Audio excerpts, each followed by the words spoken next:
Come to you and ask for your guidance in our daily lives, and specifically today as we conduct business for the Cherokee Nation and its people. Give us the wisdom to make the good decisions. Watch over our troops around the world and bring them home safely. Amen. Thank you, Dr. Cobb. Roll call. Meredith Fraley. Here. Buell England. Here. Bill John Baker. Here.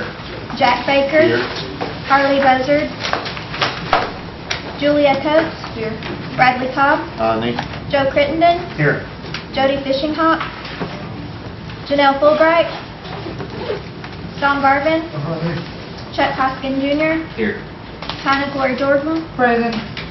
Curtis Snell. Here. Chris Soap. Here. David Thornton. Here. Kara Cowan Watts. We do have a quorum. We have a quorum. The next item of business is approval of the May 29 regular session minutes. Move for approval. Moved in second. Any discussion on the May 29 minutes? All in favor signify by saying aye. Aye. All opposed, same sign. The minutes stand as approved as written. Next item are reports. Marshal Service, Ms. Wright. Good afternoon. Good afternoon. Been a busy lady, haven't you? Yes, I have been. And I got the report to you late, so it came in today. We finished, for May, we had finished up the schools that we were in, the elementary schools as well as the junior high. So those safety courses were finished. We started up our multidisciplinary teams again in May. We hadn't done those for about 3 or 4 years. And that will be with the Justice Office and the Child Welfare Office, because we need to make sure none of those cases are dropping through and through referral processes. You know, sometimes we've got one or they've got one and it might fall through. So we've started those back to make sure that doesn't happen. And the way we've structured it, because we've divided up, is to have one of those in each of those districts. And the workers will then be used to working with each other. And then I've outlined the cases that they are new for the month of May. I didn't put in the case that were ongoing. And if you notice the last one, I think it's on here. Yeah, the sentencing hearing, that's July 2nd, and that's on that C&E case from a couple of years ago. And they're finally, that will be the last hearing, the sentencing hearing on that case, and that will be done. And the future plans, and we're actually having a meeting today with some of the people who work with the state program of Explorer program, and we're going to try to begin one, and our information has to be in as the end of this month, I believe, to even participate this next year. And that's bringing in youth from 14 to 20 to participate in a sort of like a police cadet explorer type program. And a lot of the counties used to have those, and some still do, and we thought it'd be good to try to start that, and we're going to look into that today. Any questions? Sharon Bill John had a question on under B, accomplishments.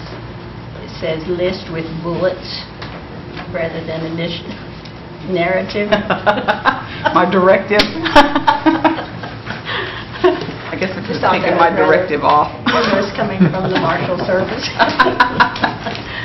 Any other questions, comments? We usually do try to list with bullets if we can. Thanks, Sharon. Next report is Ms. Hammond's Justice Department. Mr. Morton. Hi, I'm Nathan Morton. I'm standing in for Ms. Hammond this afternoon. A written report was submitted. It's on the probate matter that was previously mentioned. I believe the hearing was yesterday. Yes. Okay. And Mr. Jim spoke at the Sovereignty Symposium. I believe 3 other members of the office attended at least a portion of the Sovereignty Symposium. Child support enforcement continues to grow, and several attorneys participated in the training of the interns from the Washington, D.C. office, and we are starting to get the mortgage foreclosures and related bankruptcies dealing with the Housing Authority. Is there any other questions? Any questions or comments from Mr. Morton? Yes. How many of the foreclosures have you gotten so far? I would estimate between 10 and 15 that I know of. I can get an accurate amount and get back to you. If you would, I Okay. Any other requests? Oh, I'm sorry, go ahead. Would you also provide information on what the total number of loans are, and then what has already been through foreclosure and what is pending in foreclosure? Okay. Pending, resolved, and you want the total number of loans that... I think there was about 350, but I'm not sure the exact amount. I'll have to get with the Housing Department on that, too. And just report that next month if you don't care. Okay. All right. Thank you. Thank you, Nathan. Mr. Baker? Madam Chairman, Mm-hmm. we've got under new business a couple of appointments, renominations. Yes. I'd make a motion that we move those to before reports. It'd be items 1 and 2 under new business. I have a motion and a second to move items 1 and 2 under new business to before reports, the conclusion of the reports. Any questions, comments? Okay, all in favor, aye. Aye. All opposed, same sign. Okay, so that will make item 1 under new business now. It'd be a resolution confirming the renomination of Dennis Springwater as a commissioner on the Gaming Commission. Mr. Gaming Commissioner, you want to talk about Mr. Springwater? Madam Chair, it's my pleasure to speak on behalf of this first resolution renominating Dennis Springwater as the Commissioner for the Gaming Commission. Dennis has been with us for 3 years now and has served in his capacity very honorably and very respectfully. So unless there's any questions I can help you with, Mr. Springwater is here in attendance if you had any questions for him. But Move for approval. Seconded. And if he would want to say anything. Got a motion and a second, and Mr. Springwater, you want to come forward and say a few words? Very few. Might be sorry. I'm worse than Earl Boy Pierce. Thank you for coming today. We appreciate it.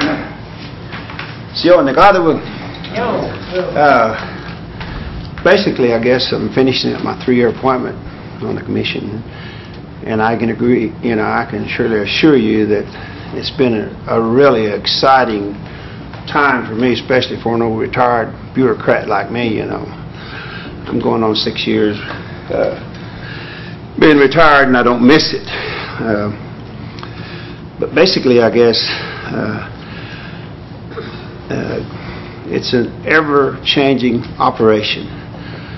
We approve a vendor this month for some e-games, and next month he's back. He's added to that same machine some chip, that adds to that machine. So it's really a mind-boggling situation for an old country boy from Stillville, Oklahoma. But we've gone from about 4,000 e-games, about 120 table games since I've been on this thing, and we have about 35, 38 employees. But the bad thing about our employees, we have about a 35 to 38% turnover. That's a little over 1,000 a year, and that's a bunch. We go through appeals. We probably have 14, 15 appeals every month. We have a lot of problem with drugs. Those individuals get tested, randomly tested, and a lot of those, they show up positive. And God, and they'll come into, and cry about their job, that they need it. They have 4 kids, single mother, you know, and C&E has a drug policy. And basically, you know, there's no flexibility. So, you know, they'll go out the door for 18 months before they can reapply. So, you know, that's kind of mind-boggling, you know, when you have some of our own people, you know, that have 4 kids, single parents, just been straight, been on drugs all their lives. I'm just beginning to get it straight type thing, you know. So, but anyway, I take it kind of personal, you know. You know, and according to the compact, you know, that's kind of mind-boggling too. We have a compact with the state of Oklahoma. We pay them about $1 million a month. That's 6% of the revenue, you know. And then we pay about $17 million a year to the horse racing gaming, commission for our part. So, you know, we see a lot of this coming through, especially during the financial reports. You know, so, you know, I've enjoyed it. You know, I appreciate your confidence in me. And, you know, I want to introduce all the rest of us. There's Jim McGee, Soper, Fisher. They do a great job. And, you know, our job is to protect the interests of the Cherokee tribe. And that's our sole purpose. And we do our best to do that. And it may turn out to be very negative at times. You know, people may not like the decision that we make. But if you screw up, you steal chips, you steal money, you write hot checks, you're out the door. You've had it.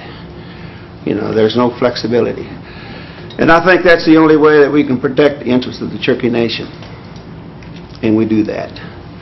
And so I'm surprised that you don't hear any negative response because the commissioners are too tough. So we take our job very seriously. If you got any problems, any questions, we'll take them. If not, appreciate it. Thanks. Any questions or comments for Mr. Springwater? Call for the question. Question's been called. All in favor signify by saying aye. Aye. All opposed, same sign. Motion carries. Next item is item 2 under new business is a resolution confirming the renomination of Jason Soper on the Gaming Commission. Thank you, Madam Chair. Once again, Jason Soper has been serving with the Commission for 3 years now, and he's brought a very unique perspective to our little band of brothers here. With his legal background has been very helpful in navigating some of the intricacies of the legal world as we go through the processes that Chairman Springwater had mentioned a little bit earlier. And Mr. Soper is here to answer any questions that you may have. Move for approval. Second. Moved and seconded. Mr. Soper, would you like to come forward? Yes, ma'am. I would just like to say it's like the past 3 years have flown by. I've learned a lot. I take my position that you appointed me to very seriously. Like Dennis said, we deal with some pretty serious matters, both on a big scale and on an individual scale. But it's a job that I enjoy, and I look out for my main charge, I think, is to look out for the interests of the nation. And I think we all put that as our main priority, and I consider it an honor to serve, and appreciate your confidence in me, and appreciate another chance to continue serving. So thank you. Any questions or comments for Mr. Soper? Call for the question. Question's been called. All in favor signify by saying aye. Aye. All opposed, same sign. And thank you so much for Thank you. serving on our commission. Jamie, did you want to introduce the rest of your commissioners? Yeah, if you wouldn't mind, just ask Shannon Fisher to stand maybe real fast. Shannon is from Sequoia County, and she's been with the commission going on her 4th year. We won't hold that against her. We have our requisite Adair County representation with Jim McGee. Jim is actually going on year number 7. 3rd term. So he is our institutional knowledge. That That's all we got. Would either of you like to say anything, Mr. McGee or? We appreciate your confidence, council. We really do. We love our work. I think it shows. Yeah, it does. You can depend on us. I'll just second that. Thank you for serving. Does anybody have any questions or comments for either of them? But thanks for coming. Thank you. Now back to reports. The third report is Election Commission. Anyone here? We do have their report in the book. Okay, moving on down to Tax Commission, Ms. Webster. Good afternoon. How are you all? You do have my report in front of you, and I'll try to answer any questions that you might have. I will let you know that we are still out. I told you before that with the passage of the stamps in the smoke shop, for them being able to maintain their inventory that was purchased before the March 28th date, we have been out stamping that inventory so that we can track and control that inventory as well. So if you hear people saying we're out, that's what we're doing. We've been out just about every day. So I'll try to answer any questions if you have any on my report. Any questions or comments? Yes, Lori Jordan. Are we doing our flex hours yet? We're working on it. I actually was down to 2 staff on my front counter, but I've got 4 HRs working on them. I had 1 start this week, and I should have 3, and then we're starting our flex hours. Okay. So 2 nights a week will be 2 nights a week. It'll be on Tuesdays and Thursdays, and as soon as I get all that worked out, we'll be in the newspapers and just be the Tahlequah office. Okay. Is there a way, Sharon, that when you're going to be closed for training, that you could somehow stagger your training? Because your information about closures is not getting out to the public in a timely method, and a lot of people are still taking off, coming, expecting they can get their tag. And I know it would be hard to get that information out, and I wondered if there would be a way you might consider staggering your training so that someone could be there to continue to offer tags to our people. I'll see what I can work out on that. If that's a possibility. I'll try.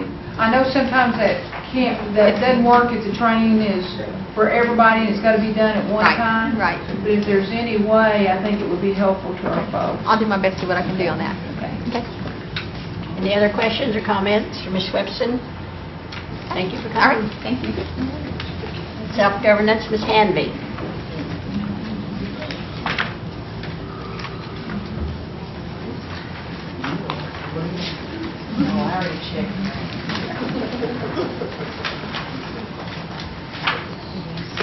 Good afternoon. You should have my report in front of you. Just a highlight that I might give is at the beginning of the report, it mentions some budget revisions that was done. One was in which was for the Delaware agreement. But you have my report in front of you, and I'll be glad to answer any questions that you may have. We just completed a presentation and question and answer session for a few of the council on Hastings, and of course we have a public forum tonight, but I'll be glad to answer any questions about my report. Questions or comments for Ms. Hanby? Did we ever get all of our contract support costs money in from a couple of years ago when that case was decided by the Supreme Court in our favor? Pardon me? Did we ever receive all of our contracts? Yes. We've received all of it? From the court case, yes. Oh, good. Quite some time ago.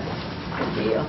We are still fighting the contract support cost ongoing battles with both DOI and IHS, and I'm working on both work groups in that regard. But any other questions or comments for Ms. Hanby? Good report. We won a battle, but we haven't won the war. Thank you, Vicki. Gaming Commission, Mr. Hummingbird. Nice to see you again. Long time no see, Madam Chair. Glad to see everything's remaining the same. I believe my report made it into your packet this month. I was wanting to highlight just a couple of items real fast if I could. First of all, just to refresh, last October the NIGC published a 4-set proposed rule that would have done a number of things, particularly with respect to Class II gaming. It would set out technical standards by which the games have to be developed from the component level on up. It would have provided for internal controls for those games. It would also provide for classification, a legal determination of what constitutes a Class II game, as well as redefining what is considered a facsimile of a Class II game, making it thus a Class III game. Through the past few months, there have been a lot of stories, a lot of debate has arisen over those 4 sets of rules, and a number of studies have been released showing how much of a negative financial impact it would have on Indian gaming across the country. That ranges anywhere from $900 million to $1.8 billion impact on Indian gaming. However, the tribes have not given up their position and their opposition to 2 of those sets of rules, that being the classification standards and the definitional change. That has been a very steady message that has been given to the NIGC over the past 7 or 8 months. And back on June 5th, on Thursday, June 5th, while the NIGC Chairman Phil Hogan was attending the Sovereignty Symposium, he made an announcement at that time that the NIGC is going to set aside the classification standards and the definitional change, and that their agency was going to look at proceeding with the technical standards and the internal controls. That is exactly what the tribal recommendation has been since the rules were published back in October. So we count that as a good thing for Indian gaming across the country, particularly here in Oklahoma, where roughly 60% of the Class II games are located within our jurisdiction in Oklahoma. For our jurisdiction specifically, we have 40% of our games are Class II games. So we are very pleased to hear that the NIGC is going to set aside those rules. Now that is just an informal action. The formal action will come through a withdrawal notice that is going to be published in the Federal Register. However, the NIGC is currently awaiting a cost-benefit analysis to be released that shows the impact of all 4 sets of regulations, which should be done by the end of this month. So we anticipate a withdrawal notice being published by the NIGC, as well as the final sets of rules for the technical standards and internal controls sometime by September. That would give the NIGC approximately 30 days in which to digest the information that has been released through the cost-benefit analysis, as well as all the comments that have been submitted on the technical standards and the internal controls. So we view that as a positive issue. And the second thing I do want to highlight, and this is something that I will keep the council abreast of in coming months, as it is going to be a very high-profile issue, and that is the expansions at our Catoosa and our West Island Springs facilities. The Chairman Springwater mentioned a little bit earlier that we have 3,000 employees that we look at on a regular basis, and that there's a turnover ratio of about 35%. That means we conduct annually at least 4,100 background investigations on all of our casino personnel. The preliminary numbers that we've been given from C&E and in our discussions with Human Resources to plan for these expansions, we anticipate anywhere between another 1,000 to 1,200 new employees coming on by this time next year. The vast majority of those will be hired on at the end of this year, around the September-October timeframe. That means once all things are said and done, we will have approximately, we're basing a little bit conservatively, about 4,100 employees after all things are done. Initially, that turnover rate is going to be very high, so you're going to see a lot of people going through those positions. But once everything is settled, we anticipate our background investigation is going to about 5,600 a year, and that is for all of our properties. So our jobs are not getting easier. They're getting a little bit more complex, but it's a challenge that I think we're up to. I have a very good staff that I can rely on to keep us on pace with staying in compliance with all federal and compact regulations. And in addition to what we're doing with the employees, C&E anticipates adding anywhere between 1,000 and 3,000 or 1,300 new gaming machines on both of those floors combined. We currently have a little over 4,300 on our floor right now. That will take us up to approximately 5,500, 5,600 machines. And there is a lot of work that goes into getting those machines ready and getting those things ready for the public to play. So we have a very big task ahead of us. We're trying to make plans now early on to get schedules and the logistics squared away with CNE so that we can respond as the projects come due. And we are going to be very much a presence at the two facilities as they draw nearer to their opening date. I believe the current projected opening date for West Alum Springs is November 13th, and the projected opening date for Catoosa, the expanded gaming floor is anticipated to be open around October-November timeframe, with all the other outlets being opened early in 2009. So we're gathering our breath right now because it's going to be a long, hard winter, I think, for those in the Gaming Commission staff. But with that, I entertain any questions that you may have. Lori Jordan. Jamie, this is kind of out of your area, but I'm going to ask it anyway. We recently have noticed a perceived problem with the ability to run fingerprints through Indian Child Welfare. And their lag time is sometimes weeks going into months because there's only a few areas that they can send people to get the fingerprinting done and the background check necessary for foster care placement in their home to be done. Is there any way that their department could tap into your department to facilitate or speed up that process? I know you're able to do it much quicker when you're getting ready to employ a person within the gaming industry. And I'm wondering if there's a way that maybe we could tap into your resources to assist that other department. On the onset, I would have to say there's probably not.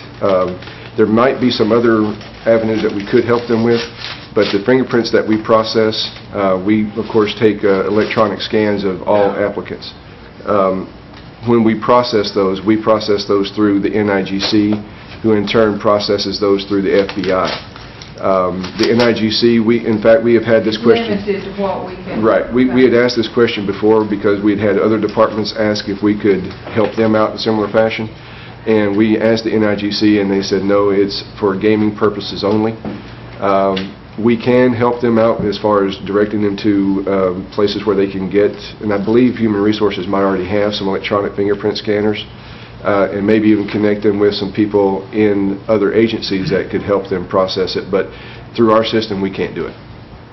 But the scanners might be of some assistance because I think now they're having to go somewhere else for the fingerprinting, and that may be of some assistance to that department if they just had access to it. Sharon, Excuse me. Some of them do come in and we'll do their fingerprint cards, but I think part of the process is that even when we send in fingerprints for our employment purposes, there's a wait time, and that's their real issue, is the cards coming back.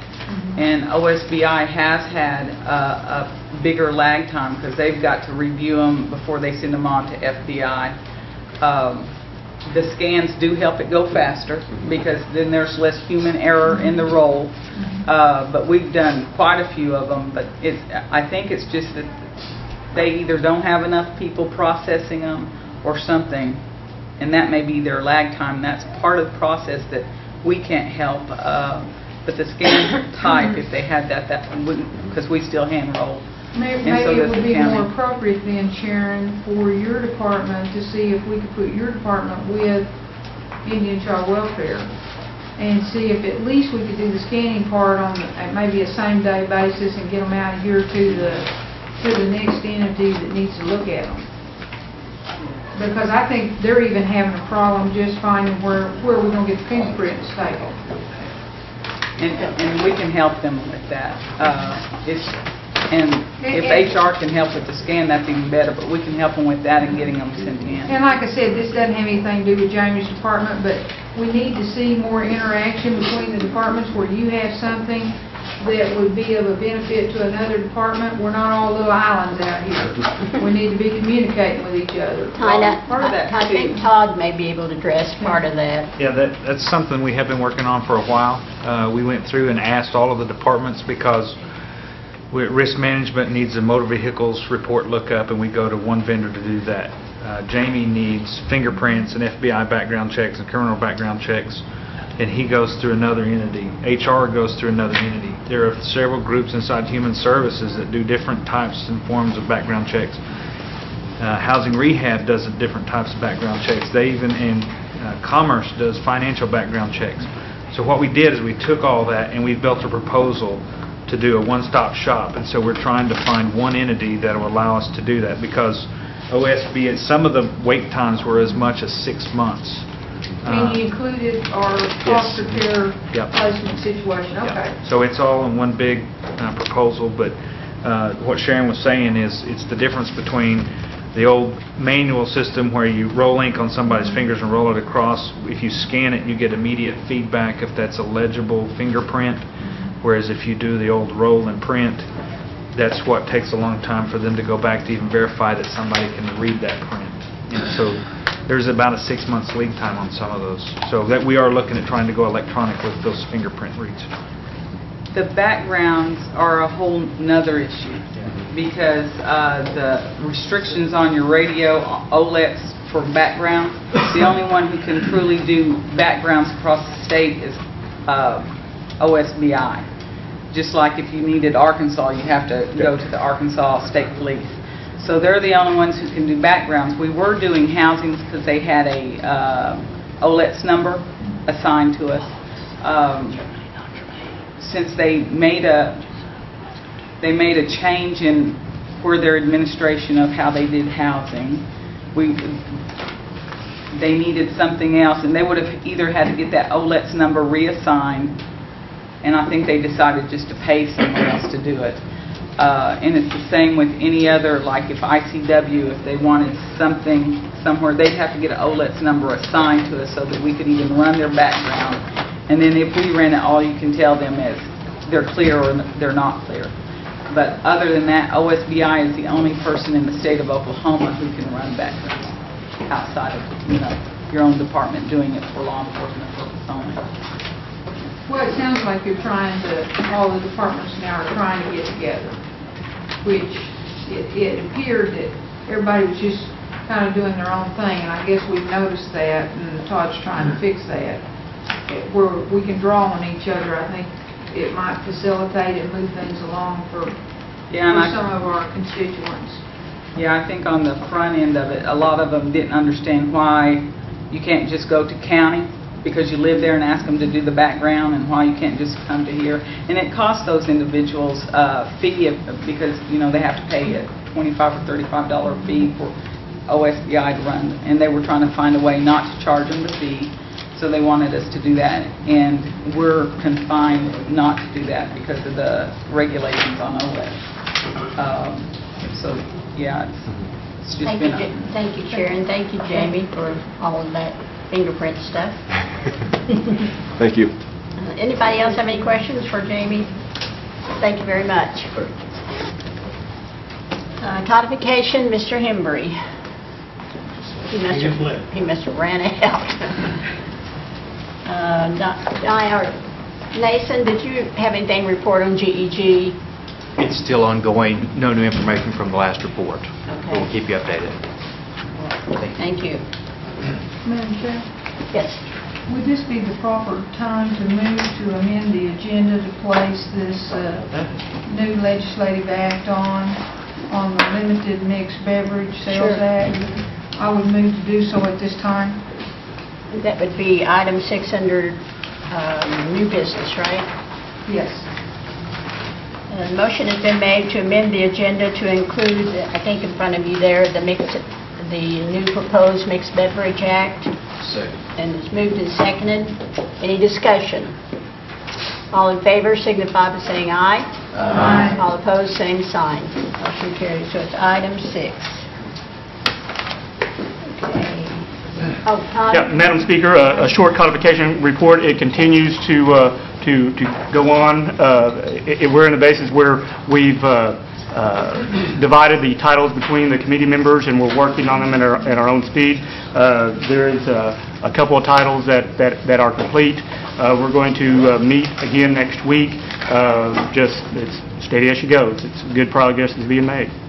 So next week, would he finalize it next week, or No, what's ma'am. that? We're still a few meetings away from finalization, but Okay. we're getting there. All right. Thanks, Todd. Next item is old business. Item 1 is the elected officials' compensation, and that's Mr. Garvin or whomever you have. Yes, ma'am. I think we're ready to report. Well, I know we are. Just a little review. Back in, I guess it's October, November, the council came up with the idea that the citizens should be involved in compensation, looking at our compensation for the elected officials. And the council came up with 2 members. One was John Ketcher, and the other one was Jennifer Martyr Johnson. And the administration had 2 names, Larry Adair and Shane Jett. And those 4 came up with one other, John Haley. And this committee reported to us, and the report made a handout, and I hope everybody has that. We have received the Compensation Committee's recommendation and have it under review for some time. In fact, a long time. And based on the recommendations, I move that we approve compensation levels but change the effective date. The committee wanted to make this effective in 08, 09, and 10. But what I'm proposing is it be effective with the next elected group, and those holdovers be effective on August 14th, 2011.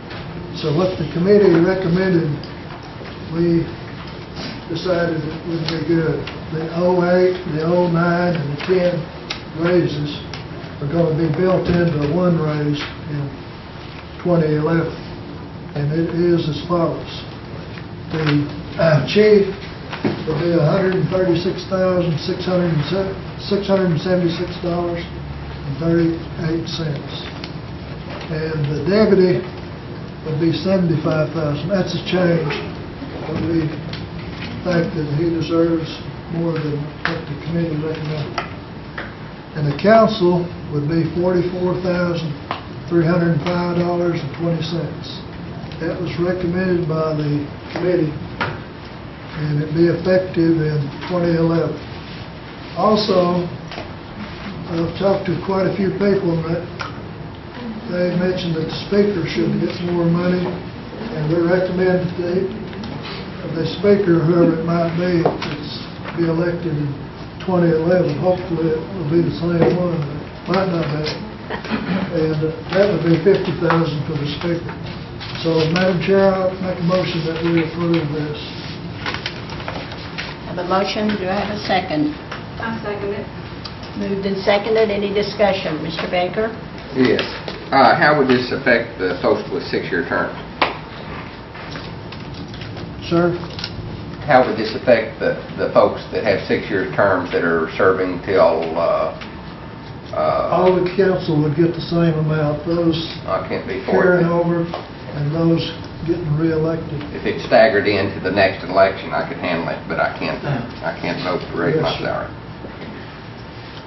Any, Mr. Hoskins? I would just echo that. Keep a good conscience vote for something that's essentially an elected officials on pay raise. If we could stagger it, it might be a different story, and I think that's what Councilman John Baker is saying. I agree with that. Gloria Jordan? I'd have to concur, we should not be voting on raises for ourselves in the term that we're in now. If we're talking about raises after we leave office, or if we win another term, that's a different thing.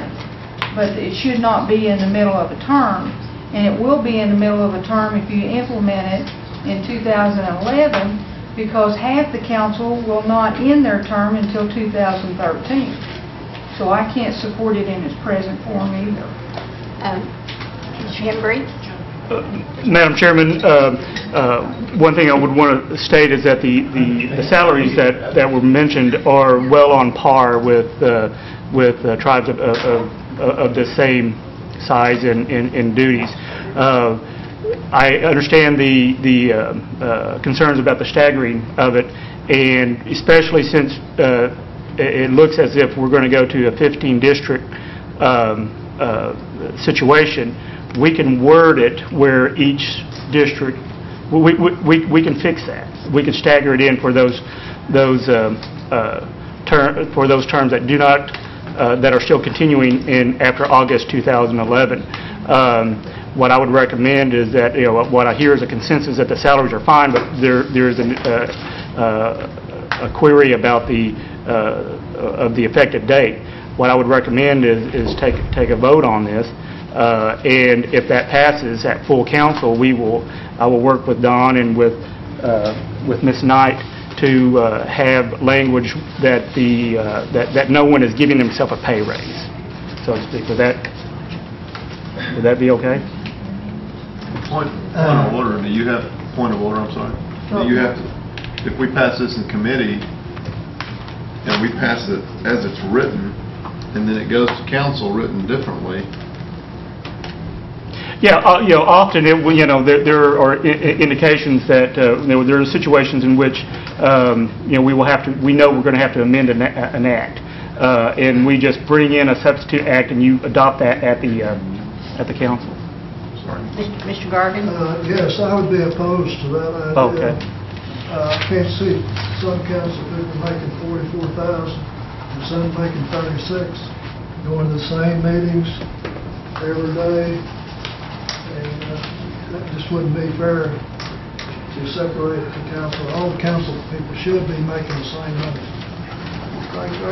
Staggered implementation was exactly how we did the county commissioners about 14 years ago in the state of Oklahoma. Some of them had 6-year terms, some of them had 4-year terms. They could not receive a raise until they were out of that one term and starting another one. That was exactly what they did in the state of Oklahoma about 14 years ago. Mr. Baker? Or change the effective date to 2013,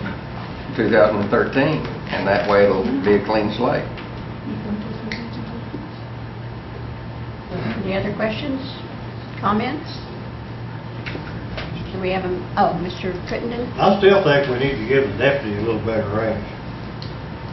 Based on that comparison chart I saw last time, the chief was close to the areas or whatever type of jobs they were comparing him to. The council also was within 5 or 6 or 7% or whatever. The deputy was way down. That's just my comment. I can't support it like this. Ms. Fulbright? Well, I hadn't given it all that much thought, but for a long time I've been thinking the deputy chief was the one that was way out of line compared to the council and the chief. And I kind of agree with Mr. Crittenden on that. Any other questions or comments? Okay, the motion is to approve it as written. Roll call. We have a second. Roll call.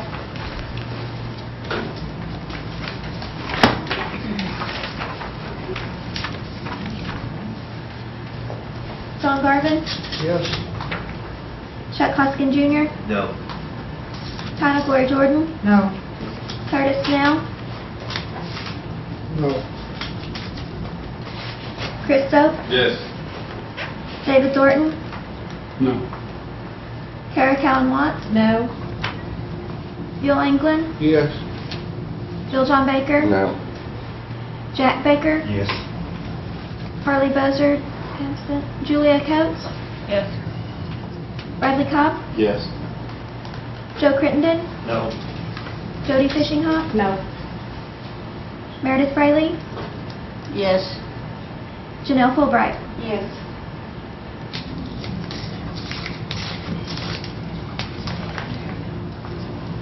give 8 yea and 8 nay. Motion fails, 8 to 8. Thanks for all the work, Mr. Garvin. Okay, item 2 is an act relating to the amendment of Title 19 on division of question. Mr. Jack Baker. Yes, the amended act is in your packet. And what was changed from the last time when this was discussed was that an act or resolution could not be divided more than 5 times, which would be for, say, the entire budget mod. It could only be divided 5 times max. And I would hope that this is an act that would be rarely invoked. And I would have a great deal of respect for all my colleagues on the council, and I don't think they would abuse this. But I would say if it comes to the point that it was being abused, then it should be repealed, provided that it's passed to begin with. So I make a motion that we approve this act. Second. Moved and seconded. Now, open for discussion, Mr. Baker. I'm trying to find it. I've got It's right there. I know, I've got a tab, but still. This one is, here we go.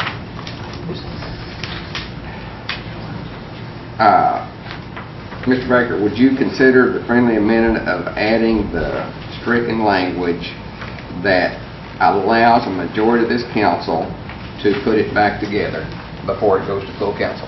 No. Well, and see, that's the only part of it that, and I thought we had talked about it and you'd agreed to add that language and bring it back, and then we had an amendment at the last second when we thought we kind of had us a deal. And but I mean, why would you not want a majority of the council to be able to put it back together? You let one person take it apart, but you won't let a majority of the council put it back together. Because the whole purpose is to allow that one person to put it apart. Well, calling a spade, you're wanting to give one person the right to give the chief, whoever that is, line item veto. I mean, that's exactly what the purpose of this bill is. And because I think it will make the budget process work more smoothly, particularly, and it works both ways. Because if we have an item that we want passed, but we know that the chief, whoever it is going to be against it, we can divide the question so that if it's vetoed, it's not going to hold up the other parts of the budget modification.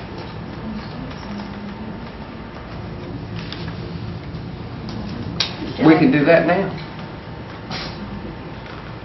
I mean, we can do that now.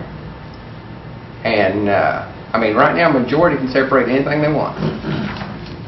But what you're doing is you're putting in the hands of one person and whoever the sitting chief is, to decide what's going to be separated.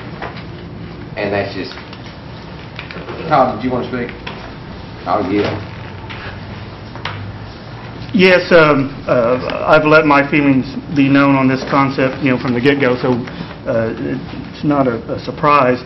One thing, if we remember how this act created, the genesis of this act was that was under the pretense or the thought that, well, this is allowed by the House of Representatives of the United States. Well, I've done research, sent you all documentation. We finally got a definitive answer from the House parliamentarian that that's not how this rule is worked. As a matter of fact, this rule, as stated, is not used in any other legislative body.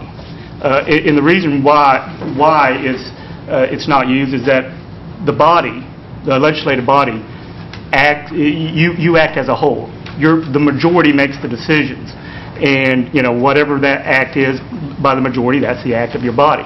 But here in this instance, you're going to allow, as Mr. Baker stated, one person who might be a super minority, might be 1 out of 16, is still going to dictate to the majority, or even over 2/3, how an act is going to be presented at full council.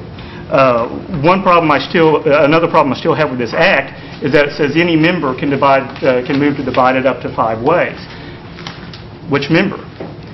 Is it this one? This one? This one? Is it all of you? Is it 17 times 5? Or is that whoever the chair decides to call on first? In that instance, in an abundance of caution, that kind of system is ripe for abuse. And when you're doing an act, you don't do it for what is in the immediate. We all trust the people on this council. We all trust our chief. But what happens next time? You set under a new council, under a new chief, and and yes, we could repeal any act that we that you pass. But you set up an act with an idea of a permanent conduct, not that, oh well, if it works, we'll change it. We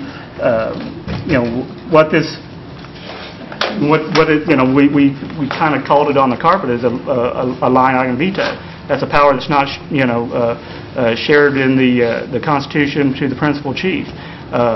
Today, we are in the process of writing resolutions for possible amendment to the Constitution. And I would suggest that'd be the most proper way to go about it. Pass a resolution, put this to the vote of the people, and if the Cherokee people truly want a chief in the future to have a line item veto, well, that'll be an amendment to the Constitution.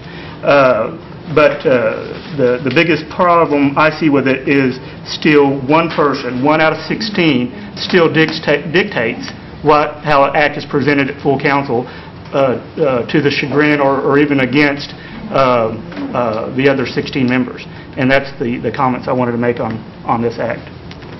Mr. Baker?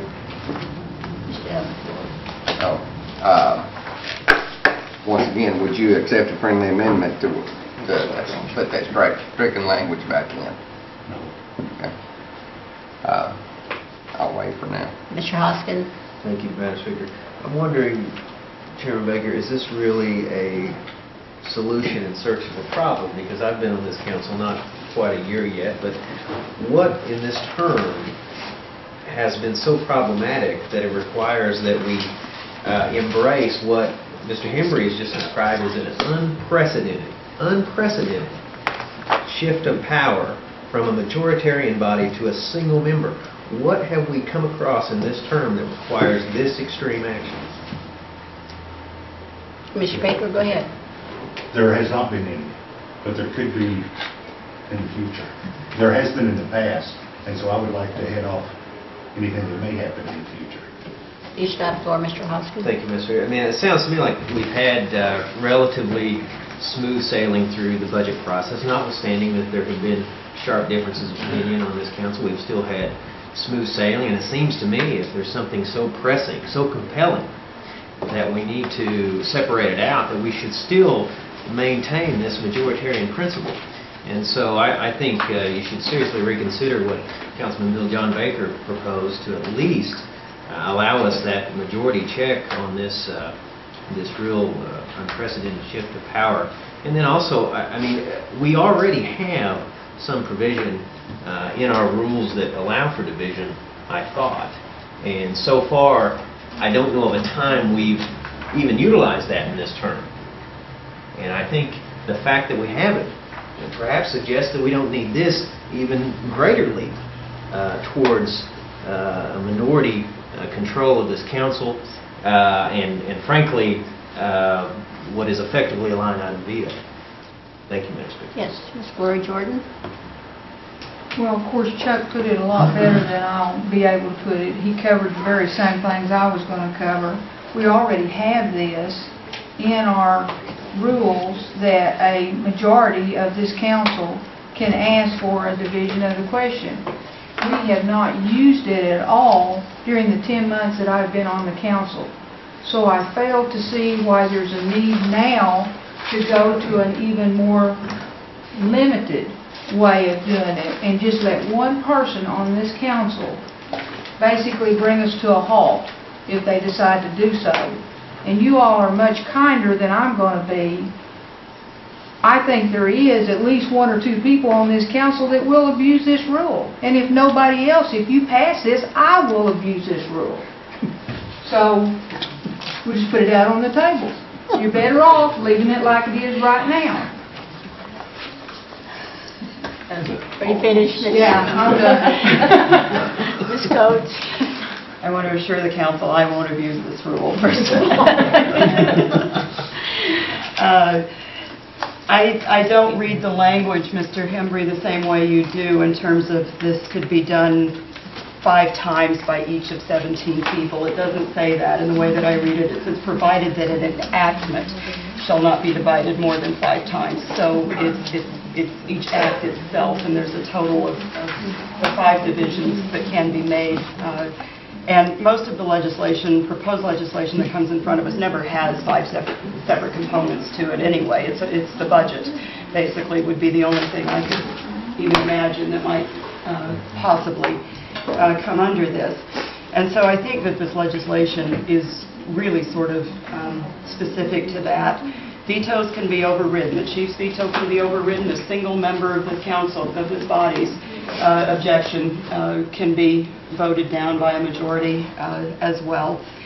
And I think that those are the majority checks that Councilor Hoskin mentioned, that we can we still have the authority if there is a majority here that does disagree with the attempt to divide, or with the chief, a veto on the part of either the executive or a single member here, that we still have the ability to overcome this.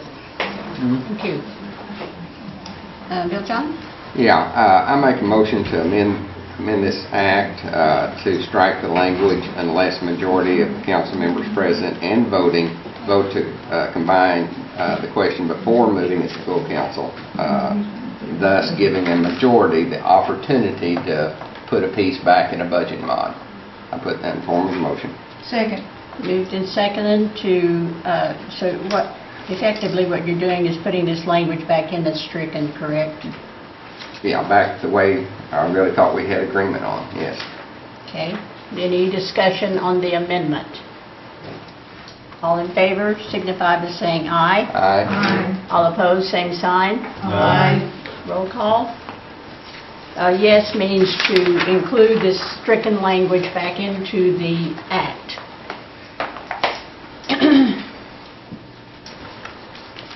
Bradley Cobb, No. Joe Crittenden, Yes. Jody Fishinghawk. Yes. Meredith Fraley, No. Janelle Fulbright, No. Don Garvin, No. Chuck Hoskin Jr., Yes. Tina Glory Jordan, Yes. Curtis Snell, No. Chris Stope, No. David Thornton, Yes. Kara Cowan Watts, No. Buell England, No. Bill John Baker, Yes. Jack Baker, No. Harley Buzzard, here, Julia Coates. No. 6 yea, 10 nay. 6 yes, 10 no. The amendment fails. Now we'll go back to voting on the act as written. Move the table. Call for question. We have a motion to Second. table and a second. All in favor signify by saying aye. Aye. All opposed, same sign. No. Division. Yes, it's the table. Roll call.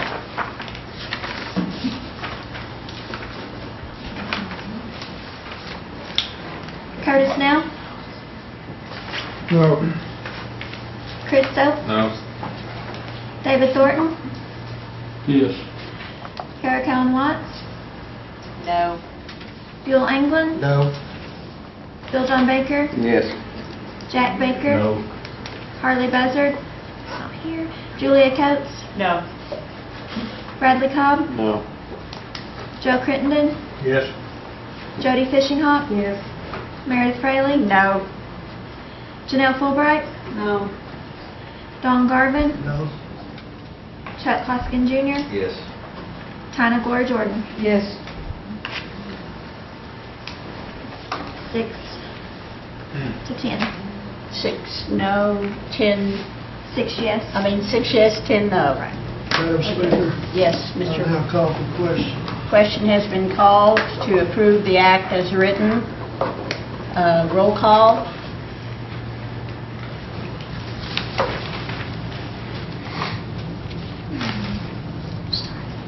Bradley Cobb, No. Joe Crittenden, No. Jody Fishinghawk, No. Meredith Fraley, No. Janelle Fulbright, Yes. Don Garvin, Yes. Chuck Hoskin Jr., No. Tina Glory Jordan, No. Curtis Snell, No. Chris Soap, Yes. David Thornton, Yes. Kara Cowan Watts, Yes. Buell England, Yes. Bill John Baker, No. Jack Baker, Yes. Julia Coates. Yes.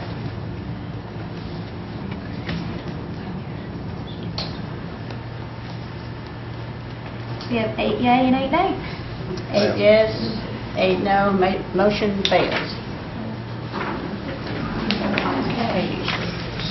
Next item is item 3, act amending the criminal code. Ms. Council Watts? Madam Yes. Madam Chair, I would like to move forward both with number 3, 4, and 5 in toto, and just clarify that there have been revisions, and you should have been provided those since the last. And we went over those in detail, but the changes were that there's changed the emergency provision, so this act has 90 days to go into effect, to allow for public notice. Otherwise, Ms. Council Watts, are you moving to combine 3, 4, and 5 in toto? yes. Second. And moved in second. Now, any discussion on combining these? As author, as the sponsor, I'd like a moment to just clarify what has been changed before we go into debate, if possible. Okay. I Well, think right we're now just it's making, just... now we're just, pardon? We're just going to talk about putting them together. Yeah. And move The them motion forward. is to combine the 3 and move forward before we vote on each one. Can we- Okay.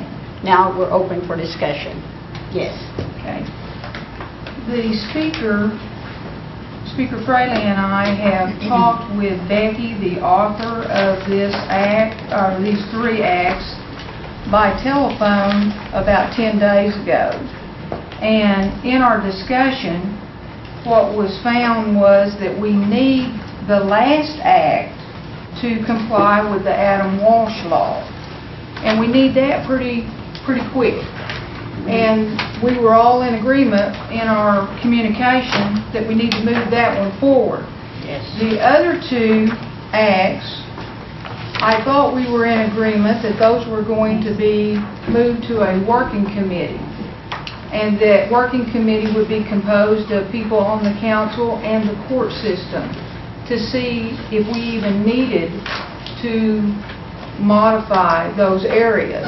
Because what Becky said she was doing was modifying code provisions because she's required to by a grant that she has received. She said they don't have to pass, but I have to work on them. I have to do some amendments, which indicates to me that this is not a needed change. It is a change being motivated by a grant that the nation has received. And until we know the feelings of the court on implementing something such as this, I don't think we ought to put all 3 of these together. I would ask that we move the one forward that needs to be done for the Adam Walsh Act, which is the last one of these 3, and that the other 2 be moved to the table, and that we have a working committee composed of the court and the council and of the body that, I guess it'd be the Department of Justice. All 3 areas look at any changes that need to be made to the code. So I would ask you to vote against putting all 3 of these questions together. Vote on each one of them separately, and let's only pass the one that we must comply with immediately, which is the Adam Walsh requirements of number 3. Ms. Council Watts, you want to... Thank you, Madam Chair. I hate the idea that that's the first thing you got to hear about these acts I'm sponsoring, because I don't think any of that's true, and it's unfortunate that Becky had ceremonials to be at this week. And I don't think that that is necessarily what, I think maybe the intent or what needs to happen is maybe being misrepresented. I'm not for sure, but there's several things I wanted to share before we had any dialogue, and that the emergency provision has been changed so that they have 90 days to round up folks and register them. Otherwise, they would be in violation of the law immediately. The age of consent is 16 regardless of the perpetrator's age, because that's the same as federal law. And so the other thing is that if you're 16 to 18, you can consent with someone who is less than 3 years older than you. But before we just abandon our elders and children in strengthening or actually creating laws that would protect them on federal trust property or Indian trust property in the Cherokee Nation, I was hoping that Nathan could talk maybe to why all three of these need to pass together, because when Becky and I spoke, I was given instruction that they needed all three pass together and that they all three relied on each other. And that's what I recall. Nathan, do you want to respond? I have limited on this because I did a brief review of it because I knew Becky was not here. And from reading through them, it appears that parts of each section are included in each one of these regarding parts of the system where they have to report if there's a new allegation or one where we put them on probation. It's new rules because they have to follow through us, which looks like it's separate from the reporting. But it looks like it integrates all of them together to be a complete act. I know they at least reference each one and go through. I think one of the Councilor Jordan's concern was the post-conviction supervision as it relates to parolees, etc. And do we have a budget for that? Do we have the staff for that? We already do. We already have a probation officer, and we already have sentences that they are monitored in. We have unsupervised probation, we have supervised, and we have special conditions that we have a probation officer that already does. Lord Jordan? We have one probation officer, and I can assure you folks, having been on the court for almost 8 years, that if you offer them a suspended or deferred sentence, after that year is up, they're going to grab a hold of it and say, I want him reviewed for the next 30 years. We are not set up with one probation officer that has other duties to take care of the influx that this will create. That's why I'm again saying the court needs to be involved in this change, because the court is over probation. Anytime we're going to revisit code provisions, and I think somebody's trying to say, if we don't vote for this, then we're not hard on crime. Look, I'm a former assistant DA, and there is nobody harder on crime than I am. I'm a mother and a grandmother. There is nobody harder on sexual abuse than I am. I'm just saying, folks, we need to get it right, and we need to have the input of the other areas that are going to have to implement these acts. And excuse me, but I think somebody was saying I might have been lying beforehand, and that is simply not true. Speaker Fraley was involved in that communication, and Speaker Fraley, if I'm wrong in the comments that I made, then correct me. But I will not take correction from other council members. And I will not be called a liar by other council members, even if you try to say it nicely. Point of order. Let's have the vote on in toto. All in favor of approving these items 3, 4, and 5 in toto signify by saying aye. Aye. Aye. All opposed, same sign. No. Yes, you want to vote on all 3 together? No, you don't. Bill John Baker, No. Jack Baker, Yes. Arlie Buzzard, here, Julia Coates, Yes. Bradley Cobb, Yes. Joe Crittenden, No. Jody Fishinghawk, No. Meredith Fraley, No. Janelle Fulbright, No. Don Garvin, No. Chuck Hoskin Jr., No. Hannah Glory Jordan, No. Curtis Snell, No. Chris Soap, No. David Thornton, No. Kara Cowan Watts, Yes. Bill England. Yes. We have 5 yea and 11 nay. 5 yes, 11 no's, so we'll vote on them separately. Ms. Calwatch, you want to go on with item 3? So I'd like to, before I make my motion though, there is a great concern because we probably won't be able to, you're right, we probably won't be able to increase the number of staff available, but we do know we have staff. So it'd be awesome if we gave these Cherokee people we employ time to actually implement and meet the deadline of the Adam Walsh Act, which is why all 3 acts need to be passed. And so I'd like to make a motion to pass number 3, please. Second. What do you want to do with item 3? Make a motion to pass. Oh, okay. I thought you said Adam Walsh. I'm sorry. No. All right. And then we have a second. Any discussion? Yes, Ms. Gloria Jordan?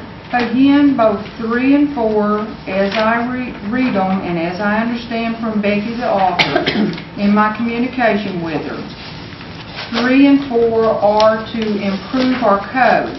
They have had no input by our court system, which will be asked to implement these portions of the changes.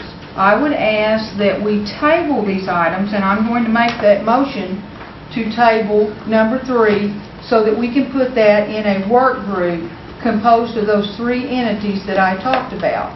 This one can be put in the work committee without hurting the provisions of the last one, which is the Adam Walsh requirements. Okay, so the motion is to table item 3. Moved and seconded. All in favor of tabling signify by saying aye. Aye. All opposed, same sign. No. Yes is to table.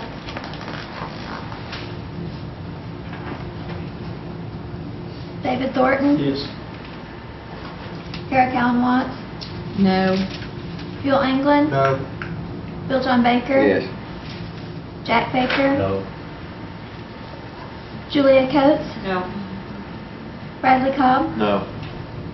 Joe Crittenden. Yes. Jody Fishinghawk. Yes. Meredith Fraley. Yes. Janelle Fulbright. Yes. Don Garvin. No. Chuck Hoskin Jr. Yes. Tina Gloria Jordan. Yes. Curtis Snell. No. Chris Soap. It's not in the room. We have 8 yea and 7 nay. 8 yes, 7 no. Item 3 is tabled. Item 4 is an act amending the criminal code on sentencing powers of the court and other powers of the court. Move to table. We have a motion to table, Second with comment. second with comment. I mean, in no way am I against these acts, but they're awfully thick, and we've got 2 or 3 attorneys on this council, and if we're going to be putting extra work on the courts, I really think they need to have some input on this of how best to do it, and that is the purpose of tabling this so it can be worked on. I didn't think a second had comment. He's comment. Yeah, he had a second with a comment. Continue. Are you finished? Pretty much.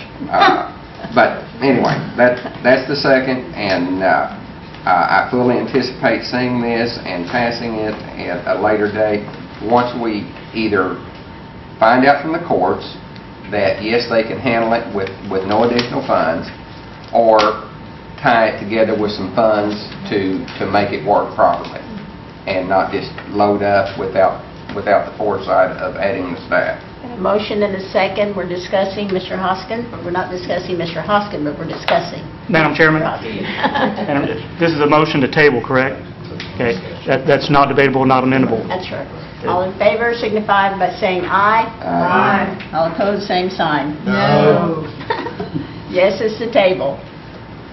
Chris Soap is not in the room. David Thornton. Yes. Carol Callen Watts. No. Bill England. No. Bill John Baker. Yes. Jack Baker.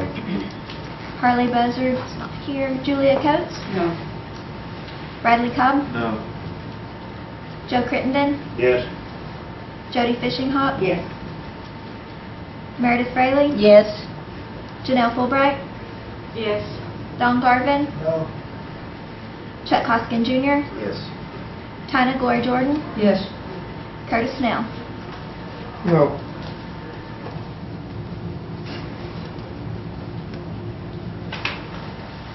We have 8 yea and 7 nay. 8 yes, 7 no. We will table item 4. And if I might at this point, Councilor Gloria Jordan, would you agree to heading up a work group to handle these criminal codes? Yes, I would be happy to do so if Chuck would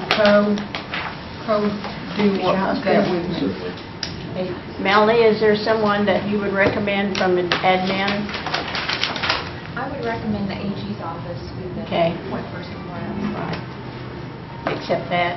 And then we would need to ask the court if maybe one of the judges, maybe Judge Bite could come over and visit with us about it.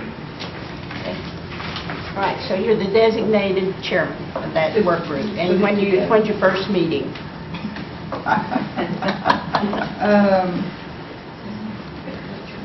Chuck, can you come before this meeting next time? Okay. If we could do a working early lunch, say about 11:30 before this next meeting. Okay. Whatever the date of this next meeting is.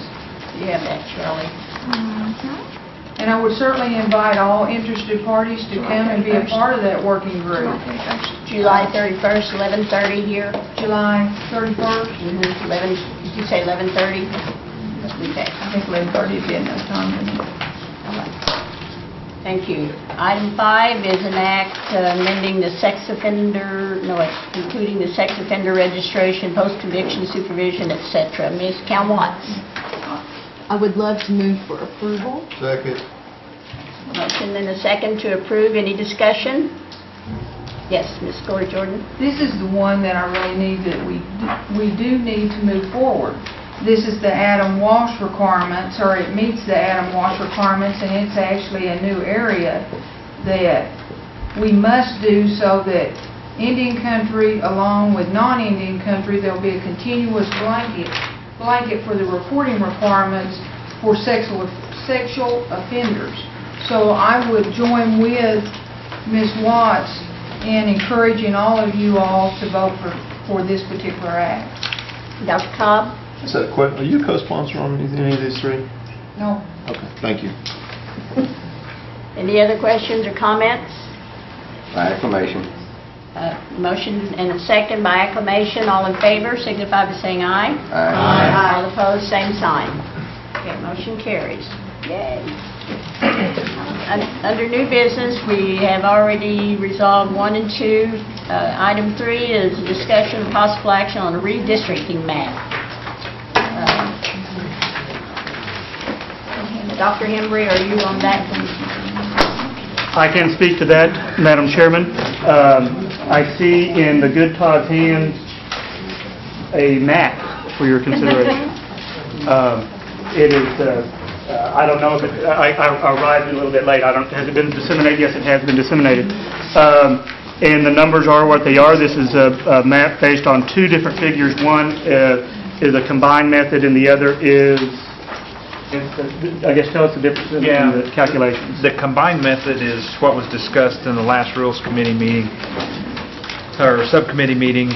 David Justice provided revision 1 of that combined method, changing the way that the numbers were calculated in Cherokee County. And the reason he did that, and he explained it in the email, but basically Cherokee County on proportionate method was 18,683 total. By going to a geocoded method, that drops the count down to 17,065.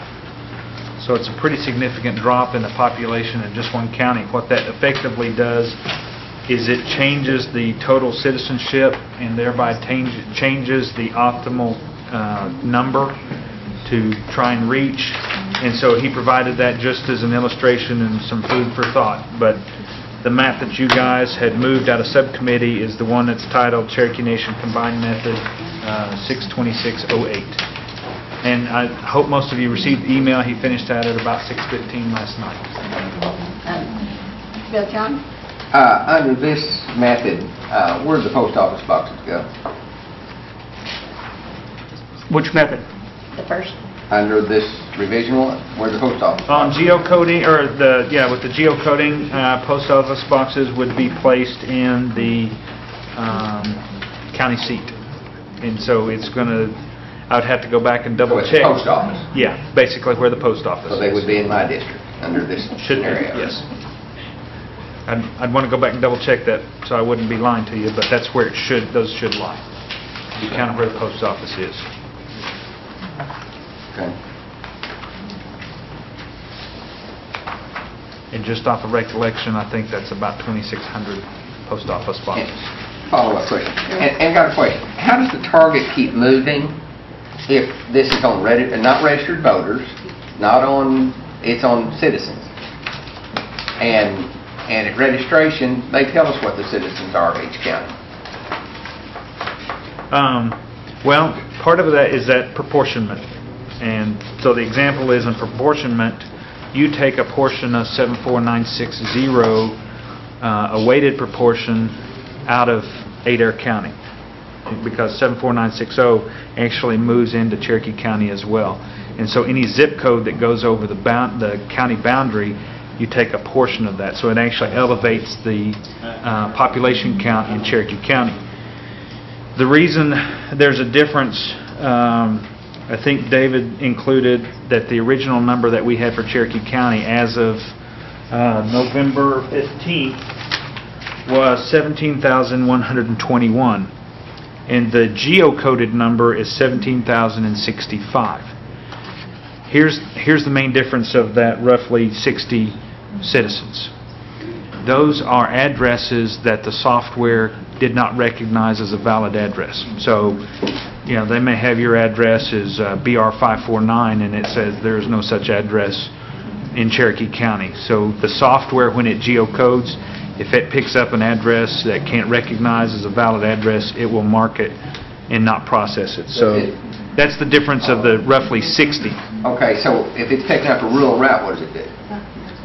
Since there are no rural routes anymore. Right, and that could be the issue. I mean, I've got thousands of those. Yeah. On the rural route? Yeah. It's got a lookup system. Okay. Okay. But they could have it in as a star route, and they may not have a lookup for the star route. I'd have to go back and see which one of the, for the 60 that were dropped, why they were dropped exactly. Okay, Mr. Baker. Any other questions? Comments? Ms. Corey Jordan? I'll take half of those post office. That's all right. Don't worry about it.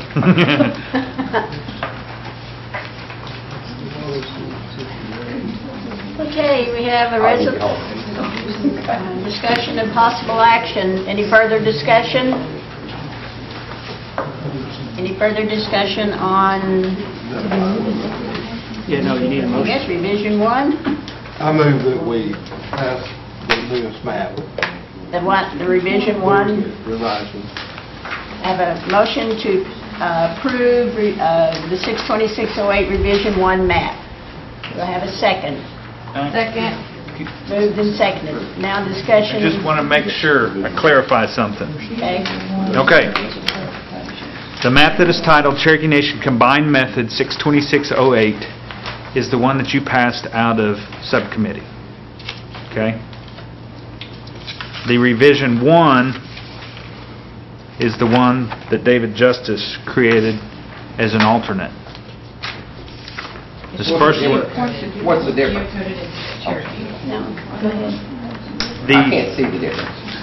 Well, if you look at District 1 and District 2, there's a pretty significant population drop in or change between District 1, District 2, and District 8 are the ones that have population changes. So, for example, And the one that you passed out of subcommittee, that count is 8,174, whereas the revised version, not using geocoded numbers, is 7,671. District 2 is 8,453 that you passed out of subcommittee, changes to 8,096. Again, these are not using geocoded numbers. You use geocoded numbers in the one that you passed out of subcommittee. Okay. And why would we not want to use geocoded? They just provided that as an alternative. And my only concern with that would be is to treat everything fairly. So if you use geocoded, you should use it everywhere as much as possible. And isn't that what the first map is? That is what these are geocoded, yeah. The combined method, basically. So the second map is non-geocoded numbers. Okay. So if you want to restate your motion. Yes, I move that we would pass the 62608, the combined method, using the geocoded. Do you have a second? Second. Moved and seconded. Now discussion? Any discussion? Mr. Baker? We're never going to come up with something that makes everybody happy. I would almost rather have more folks and keep Cherokee County intact. If this committee would allow me the northern end of Cherokee County. So you're offering an amendment to his motion I am. to take Curtis's green area there? Right. Second. Moved and seconded. This is a friendly amendment, correct? I do not accept. It's an amendment. Buell? I do not accept that. We've wrangled these maps over and over and over, and everybody's had the opportunity to move back and forth and put your district where you want it. I'm just ready to move forward and do what the Constitution tells us to do. I won't accept that. Mr. Baker? The other Baker. Yes. The way it is now, District D8 is 16% under, and District 1 is 14% over. And if we switch that around, that's going to make the numbers even more out of line. We're probably going to go something like 20-some%. Under for one, 20% over for the others. We're at 19 and on District 11. Right. But I still think they should be as even, I believe they should be as even as possible. Mr. Gilman? And I don't disagree that they need to be even. But the thing is, keeping people that traditionally are Cherokee County is important. And if it fluctuates, making one district a little bigger and one a little smaller, I think keeping them their historical ties to where their families live and where they work, what they do is important. So I'm going to put that in the form of a motion or an amendment to move Cherokee County up to the Cherokee County line, so that at least we have 2 seats, even though, anyway, 2 seats. We have on the floor a motion to amend this map to include the northern part of Cherokee County that's currently under Curtis to Cherokee County. And that'd be District 1 here? Yeah, just make it here. added to District 1, correct. Do I have a second? Second. Moved and seconded. All in favor? Any discussion? Yes. I was going to ask if it's okay with Curtis, if he minds, since Tim and Bill are on at the time. Well, You want part of Mays County? No, I'm just kidding. that's part of Mays County, one map. The only thing, we lay right on the county line there at Oaks. Yeah. And would be easier, I'll say easier, it'd be more convenient if it was like this, for the server people. So I would have to stay with the map. Mr. Hoskin? I just wonder, we're talking about deviations, and I think that's part of what a court is going to look at. and I think Councilman Bill John Baker pointed out that there's some large deviations in other districts, and I just wonder if this will remain within an acceptable deviation. I don't know if Mr. Hembry is in the room or not. Mr. Hembry? You're putting that down. Under that, That would be a significant skewing of the numbers, to be perfectly fair and honest about it. But would it be so far askew? I mean, I don't know that it necessarily would stand out in view of the fact that there's other districts with fairly significant deviations. Well, unfortunately, I wasn't nominated for the Supreme Court, and so I wouldn't be able to. Well, it depends on what day of the week it is.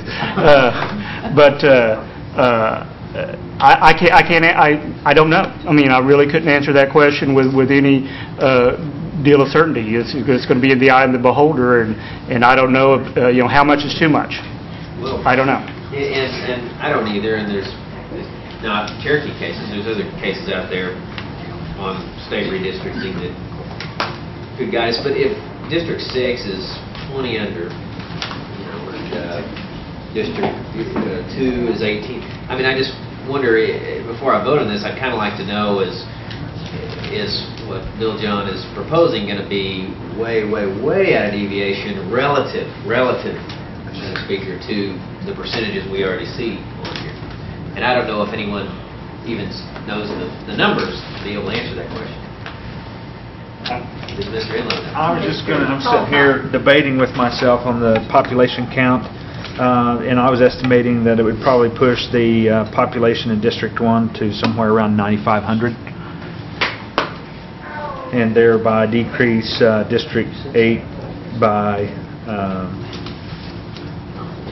whatever that number was, 2,400 or 1,400. That is not a real populated area. Right. I mean, Curtis and I can both agree that... And then, like I said, this is just a guess. There's probably not 300 folks up there in that whole entire section.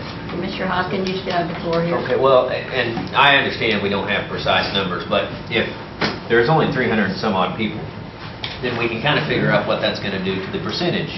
And math is outside of my expertise. So could you figure out the percentage and how it would change? Because when I look at this, that's what's significant to me, and I think the court would feel the same way. What's the deviation? Not as much as Give me just a few minutes. I'll come back with an estimate of, let's say, 300. I think it's worth it. Okay. One of the council members graciously gave me a map from early on. It's roughly 449. So. There's more than that. There's other partial areas. Oh, that's right. That's 449 is just zip code 74359.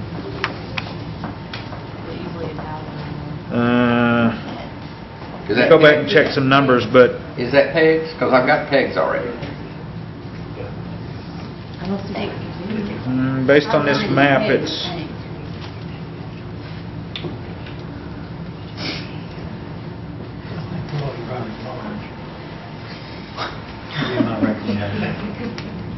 Okay, 74364, which starts in Delaware County and dips down into Cherokee County, has 664. Okay? It looks as though 74359, which is in the northern part of Cherokee County, and I'm not sure if that's pegs or not, that's 449. And then 74347, population runs 1,143, and that is on basically the eastern side of that green area in northern Cherokee County. And it looks like it runs somewhat into Delaware County.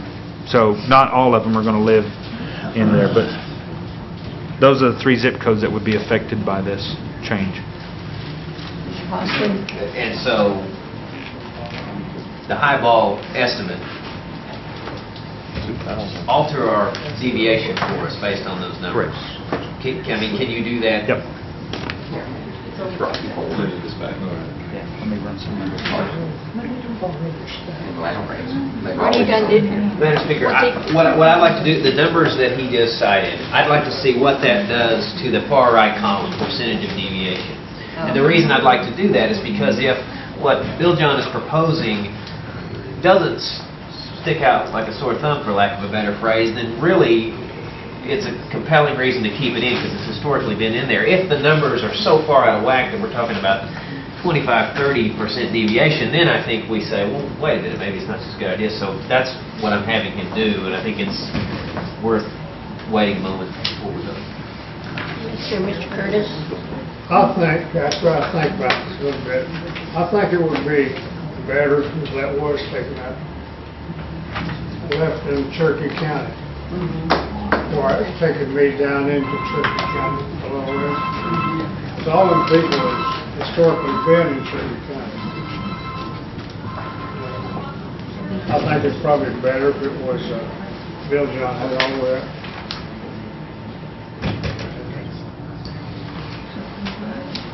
Now reduce your numbers even further. So you want some of mine? I'm trying to get on up there. Mr. So, no, he doesn't get in yours, Madam Chris. Speaker, I'll take some of those over there. I'll draw the map later. Any other discussions on this map while we're waiting? Phew, I thought we were ready to vote on this. Madam Chair. Yes, Mr. Garvin? How many maps have we had? 8.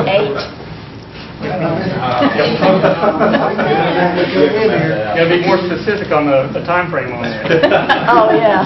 I think it's number 87. I think you're right. We still going down 82 to Indian Road, is that where we're at now? Chris, you sure you don't want the west side of Grand River?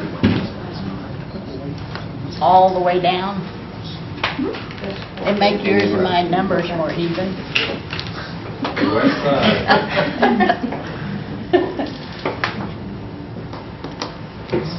Madam Chairman? Yeah, I understand we're waiting on some numbers, is that correct? that's right. You know, you may consider this a pregnated pause in this, on the agenda now, and move this item to the next number if you want to continue to do business. That would be appropriate. Bill John moved that we move on to the next item here.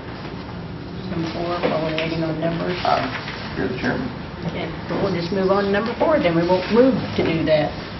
Okay, item 4 is an act amending the Sovereign Immunity Act. Oh, I'm sponsoring that one.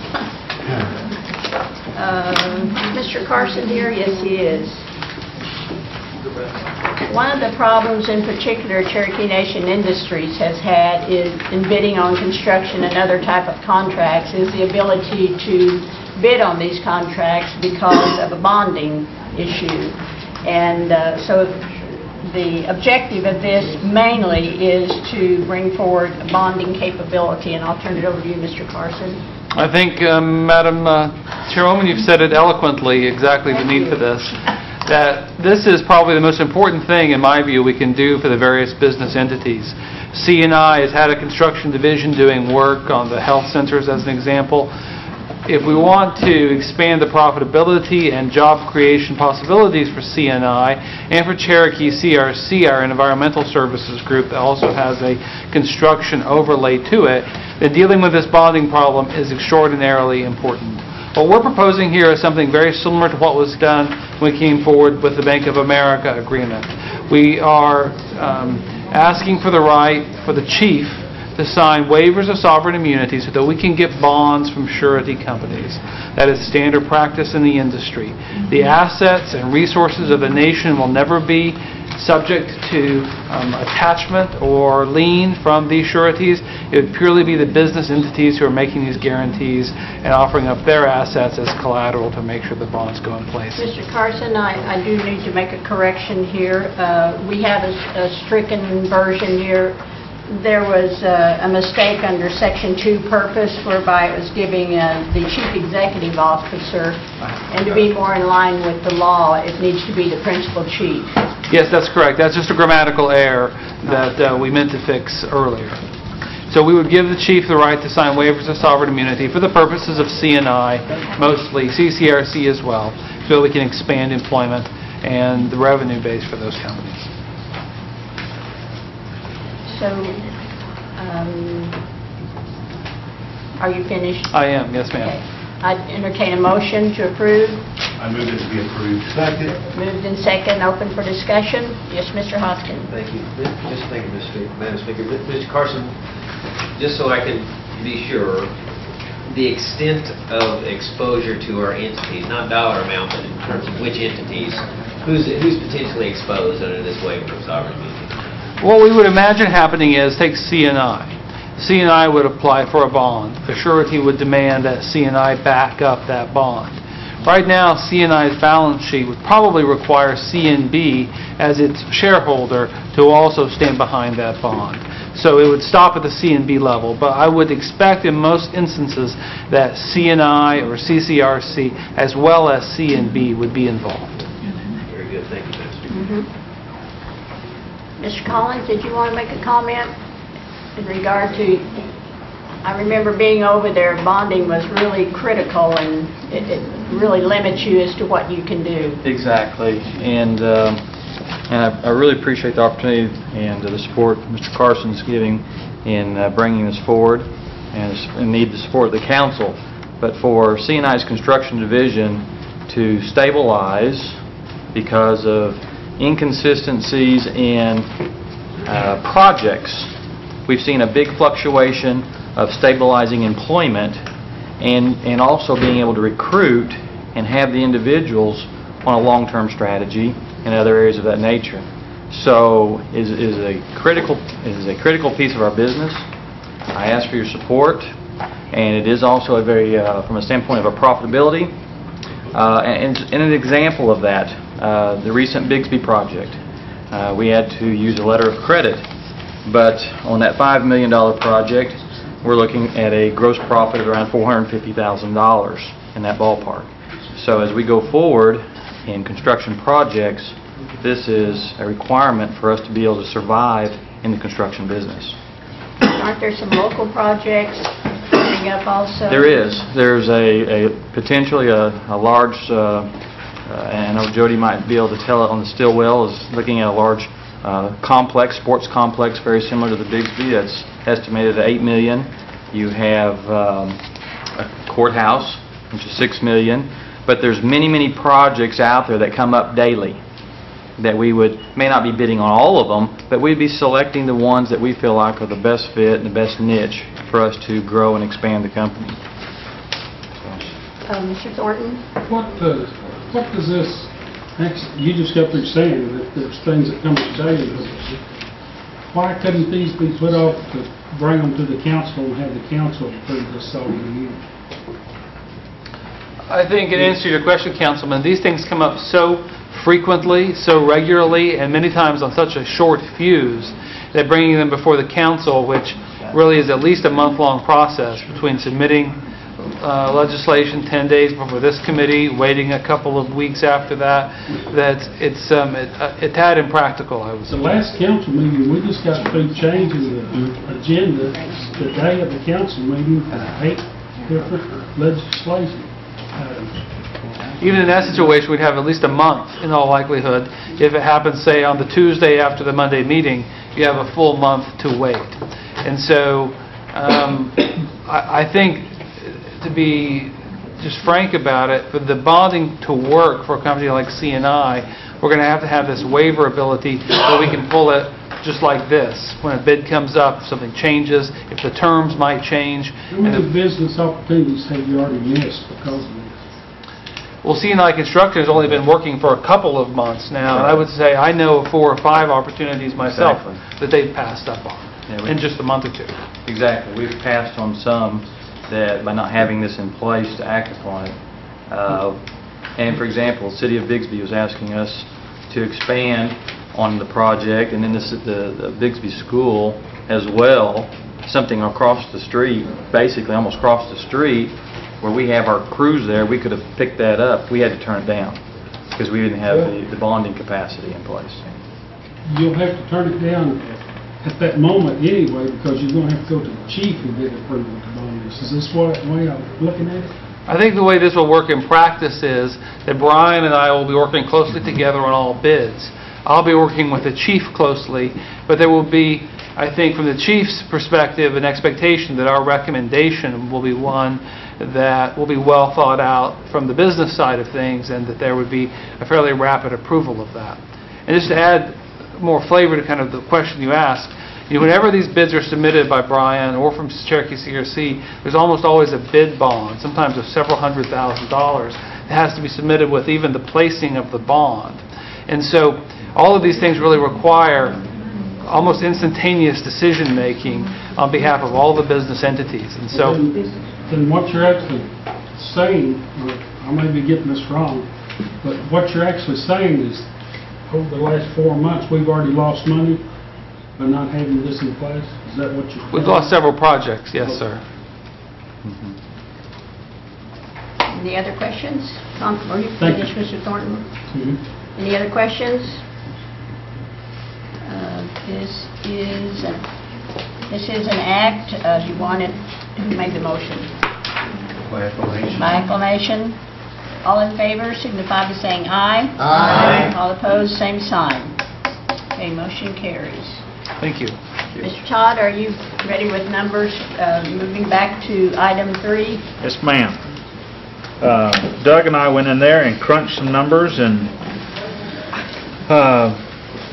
we estimate, after looking at the map a little bit more, and based on the total population in Cherokee County was 17,121 originally. If you factor in the difference of what we were looking at here, it comes out to be 494, which is that zip code. So it changes our total population in District 1 from 8,174 to 8,668. That gives us a deviation of 1,506, or a percentage of roughly 21%.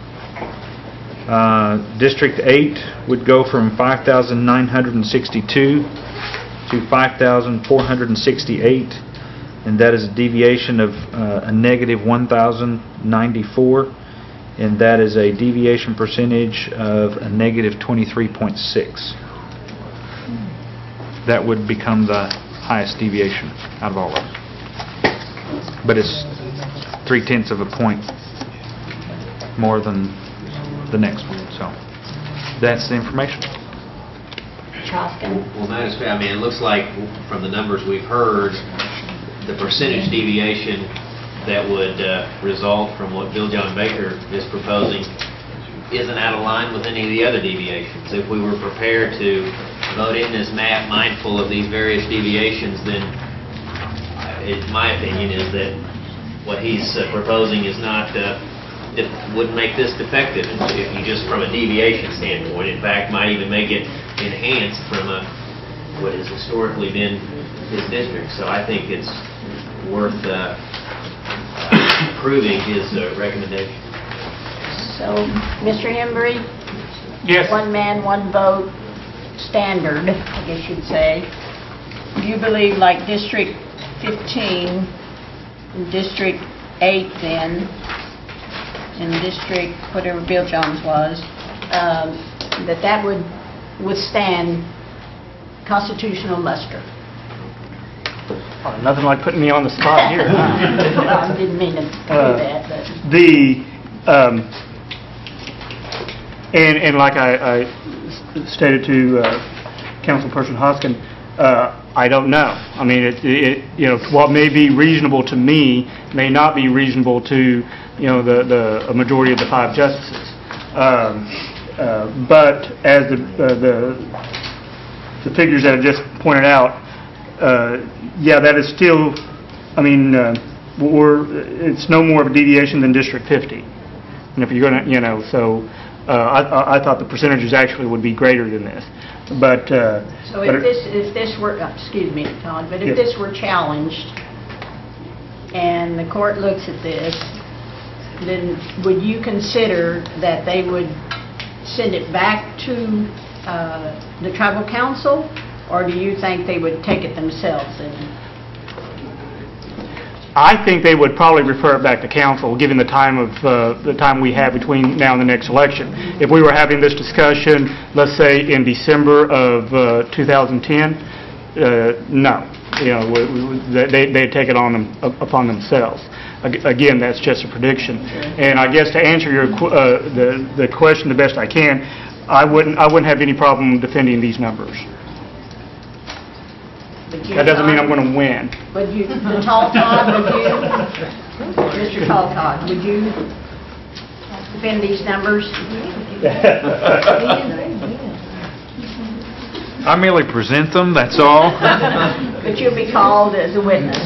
I mean, as far as the methodology that we went through to prepare it and everything, Fair and reasonable. I'd be comfortable in going to even the federal Supreme Court. I feel that comfortable in the information that we provided.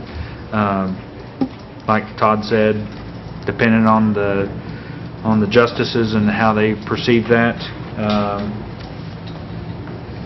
But looking at the numbers, I'm not sure how much closer we're going to be able to get. Okay, we have a motion on the floor to amend this this map that we're voting on to include the northern half of Cherokee County into District 1. And Curtis was okay with it? Yes, he said he was all right with that. And we had a second. Any further discussion before we vote? All in favor signify by saying aye. Aye. All opposed, same sign. No. No. How many was there? No, let's do a roll call. Yes, as you approved including the green portion into District 1. Yes. Julia Coates? Yes. Bradley Cobb? No. Joe Crittenden? Yes. Jody Fishenkoff? Yes. Meredith Rayleigh? Yes. Janelle Fulbright? Yes. Don Garvin? Yes. Chuck Hoskin Jr.? Yes. Tina Glory Jordan? Yes. Curtis Snell? Yes. Chris Stokes? Yes. David Thornton? Sarah Callan Watts? No. Buell Anglin? No.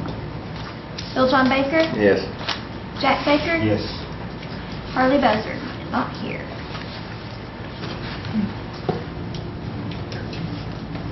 We have 13 yay and 3 nay.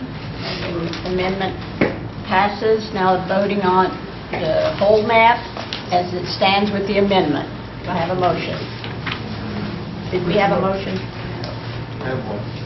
You did. And who seconded? And I seconded, I believe. All in favor signify by saying, oh, Mr. Garvin, I'm Which sorry. map we're voting on? The combined.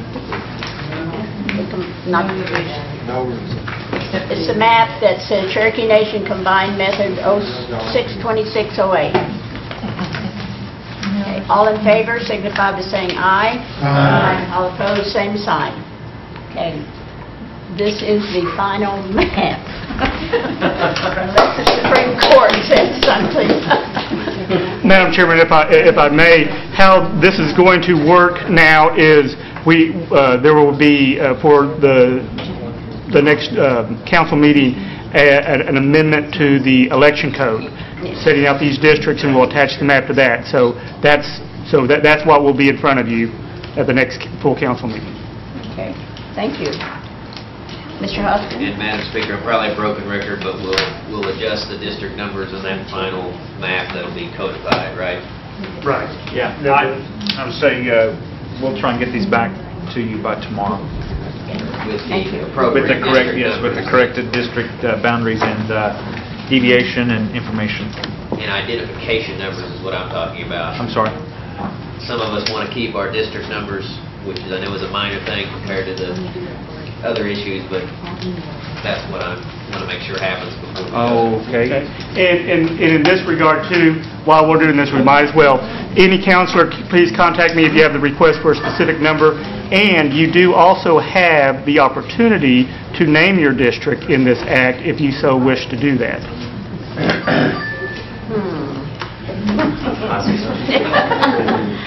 Okay, next item under new business is item 5. It's a resolution. Yeah. Name should have historical significance. Amen. Okay, item 5 under new business is a resolution calling for a constitutional amendment to eliminate term limits. And that is... Madam Chair, I'd like to table that for the next meeting. Second. Move to table and second. All in favor signify by saying aye. Aye. All opposed, same sign. Okay, motion carries. Item 5 is tabled. Now, item 6 is the Mixed Beverage Act, wherever it is. Do you have that in front of us? Handout. I'll get Mr. Carson in here. This act was presented at the Tribal Council and failed because it eliminated the excise tax coming back to the nation, the 2%. So what this does, this one before you now, is includes that Section 9 back into the act, and hope it didn't read.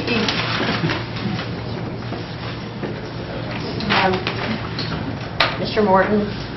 I apologize on this one. I have not reviewed the entire amendments to the Act. It's my understanding that it also adds in the sale of alcohol to an intoxicated person. That has also been added in. So it just strengthens that part a bit under that dram shop liability, and tightens that portion of the Act somewhat. Todd, is Mr. Carson out there? He is, and he and Mr. Huffman is out there. Mr. Huffman could not make it today. He's who I spoke with. Oh, okay. Yes. I'd make a motion to approve this act. Second. Moved and seconded. Any discussion? All in favor signify by saying aye. Aye. All opposed, same sign. Okay, motion carries. And next item is what? July 31st, 1 o'clock. Yep. Next meeting is July 31st at 1 o'clock. Any other announcements? To adjourn. The work group will meet at 11:30 on that same day for the code revisions. Okay. Motion to made to adjourn. Second. All in favor, aye. Aye. All opposed, same sign. Mr. Baker, what time do you want to start? In 5 minutes, Okay. which will be 10, please.